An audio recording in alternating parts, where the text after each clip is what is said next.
এবারে স্বপ্নে আমার দেখাইতেছে যে বাজান আমারে ভালোবাসা যায়, হ্যাঁ অথচ ছিঁড়ে ফেলে দেশ। আমি যদি মাথা ছিঁড়ি তাহলে কি পাবো? বয়স কত? বিএসসি করে বিএসসি করতেছে? হ্যাঁ বিএসসি করে বাড়াইছে। এখন আবার ওই ছোটটা সিভিলে যে পাশ করে বাড়াইছে ওইটা আবার বিসিএস করতেছে। মাইকিং করি, তাই কাজ বাড়ায়। কত কাজ বাড়াইছে এরকম? হ্যাঁ বাড়ায় মোটামুটি।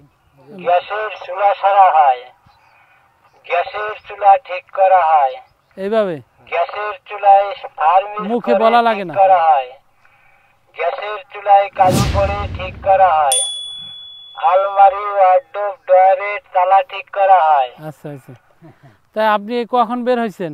বাড়াইছি বাজান 11টার দিকে। সকাল 11টায়? হ্যাঁ। বাসা বাড়ি কই? বাড়ির জন্মস্থান বগুড়া ডিস্ট্রিক্ট। হ্যাঁ বগুড়ায়। বগুড়া? হ্যাঁ। বগুড়া আপনার বাড়ি, আর এখানে থাকেন কই? ওই যে হাজিলাতি ক্লাব মাঠ বাড়িপাড়া। তাই বারুইপাড়া? বারুইপাড়া দিয়ে ঢুইকে এদিক দিয়ে আইছেন? হ্যাঁ বাড়িপাড়া দিয়ে হ্যাঁ। ওই জাল থেকে ওইটা তাই তা আপনার ছেলে মেয়ে কয়জন? 2 মেয়ে। 2 মেয়ে? তারা কোথায়? তারা বগুড়া টাউনে। বগুড়া টাউনে? আপনাদের কাজ শেষ? কয় বেলা কতটুকু কাজ করলেন? আল্লাহ 8 ঘন্টায় কত কত হাজিরা? 600 টাকা। কি কাজ? ওই ইটের, ওই ইট ভাটা কাজ করে না? 8 ঘন্টা 600, তা যাক ভালো। একটু পরিশ্রম একটু বেশি, রোদ, তাই না? 6 লিটার খাইছেন? আর ভাত খাইছেন কয়বার? ভাত একবার। সারাদিনে পোষাবে না, সব শরীর দিয়ে ঘাম দিয়ে বেরোছে। যাই হোক, এই যে দেখেন না পেটের অভাবে আর মেয়ে 2টা থুইয়া এই বয়সে এইগুলা করা লাগতেছে।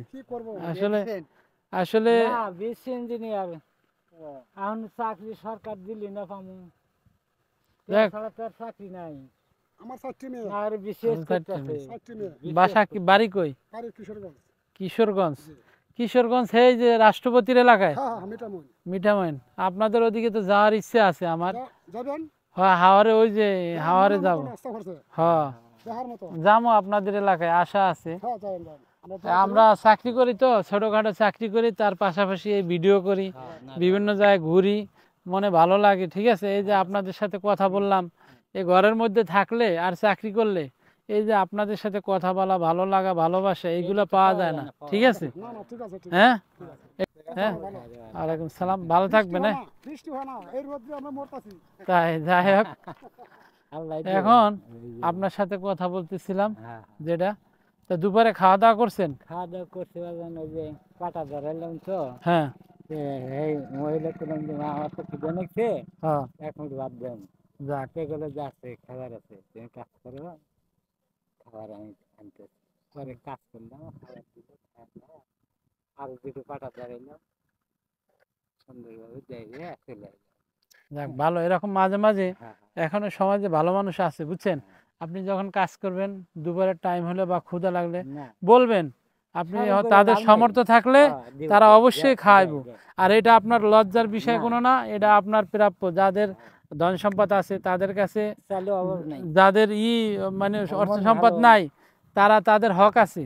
যাদের আল্লাহ সম্পদ দিছে, আসলে সম্পদটা কারো নিজস্ব সম্পত্তি না, এগুলো আল্লাহর দেওয়া দান, বুঝছেন?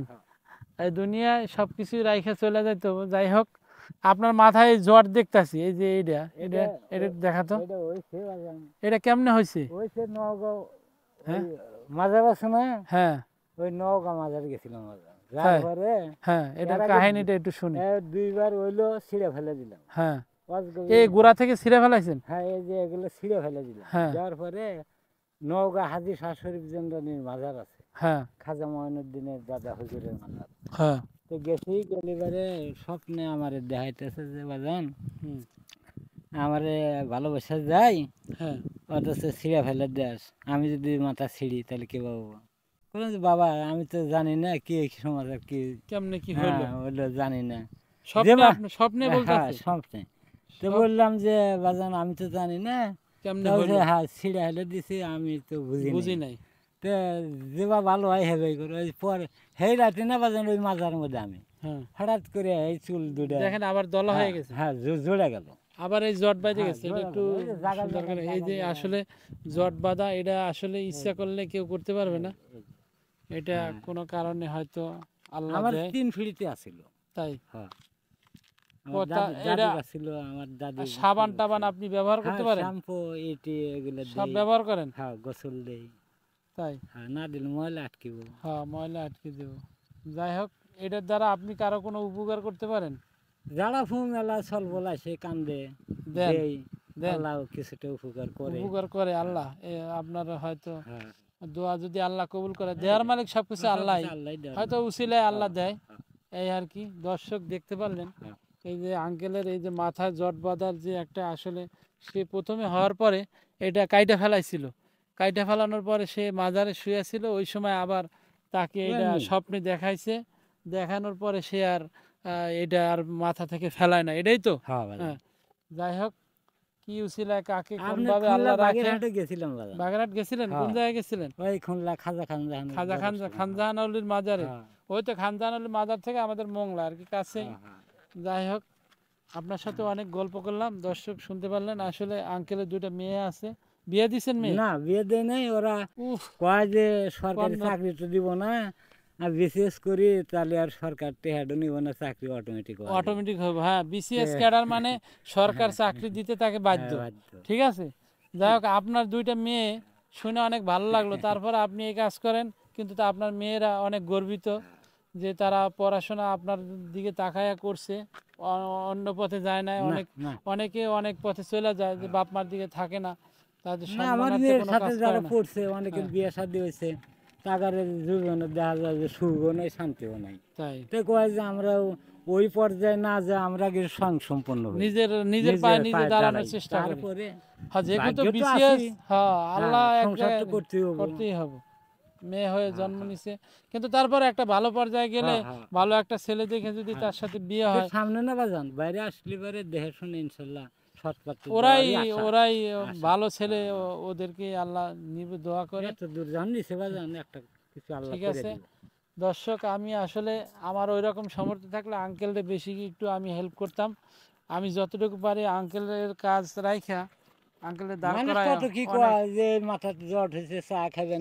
এটা আপনি না আমি দিলাম আপনারা, আপনি কাজ করতেন, এই জায়গায় কাজ না করে আপনার দাঁড় করায় অনেক গল্প করলাম, হয়তো আপনি মনে কষ্ট পাইতে পারেন। কষ্ট নাই, কোনো কষ্ট নাই, এই আর কি। আপনার সাথে কথা বলে আমারও ভালো লাগলো।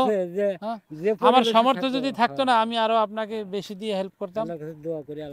যাই হোক, দোয়া করেন আমার সামর্থ্য হয় জানি আমি মানুষকে দিতে পারি, বেশি বেশি দিতে পারি। আমি একটা ছোটোখাটো চাকরি করি, আমি আপনাদের দোয়া পেয়ে আমি আর কি চলতে চাই, যতদিন আল্লাহ বাঁচায় রাখে। সবাই ভালো থাকবেন। আর এই ভিডিওটি যদি বেশি ভালো লাগে, আসলে আঙ্কেলের 2টা মেয়ে, আমি বলি 2টা মেয়ে বিসিএস, একটা মেয়ে বিসিএস ক্যাডারে প্রায় শেষের পথে, আর একটা বিএসসি করছে। হ্যাঁ, বিএসসি করছে। আসলে অনেকে ফ্যামিলি অনেক বড় লোক, তারপরও তার একটা মেয়ে বা ছেলে বিএ পাস পর্যন্ত করতে পারে না বা ইন্টার পাস করতে পারে না। তারা বিভিন্ন জায়গায় ঘোরাফেরা, মানে খারাপ পথে সময় ব্যয় করে, কিন্তু তার মেয়ে 2টা আসলে ভালো পথে সময়কে ব্যয় করছে, তার সময়কে কাজে লাগাইছে। আশা করি তারা আরও অনেক বড় হোক। সবাই চাচার জন্য দোয়া করবেন, তার মেয়েদের জন্য দোয়া করবেন। সবাই ভালো থাকবেন। আর ভিডিওটি ভালো লাগলে বেশি বেশি শেয়ার দিবেন, আর আমার পেজটি ফলো দিয়ে সঙ্গে থাকবেন। দর্শককে কিছু বলবেন? হ্যাঁ বাজান, সবাই যেন আমরা অভিভাবক হয় এইরকম ভবিষ্যতে ছেলে মেয়েদের গড়াইতে পারি, এটাই আমার কথা। লেখাপড়া করাইলে আমার খুব ভালো লাগে। অন্য কাজের দিকে শিক্ষিত থাকলে দেশের উন্নতি, দেশের ভাবমূর্তি অনেক পরিবর্তন হয়। আর যারা শিক্ষিত হয় তারা গালাগালি মুহামুহি করে না, এটাই তো হয় না, সমাজে শৃঙ্খলা আসে, এই আর কি। সবাই ভালো থাকবেন। আঙ্কেলেরও বক্তব্য মতামত শুনলেন সমাজের জন্য। আল্লাহ হাফেজ।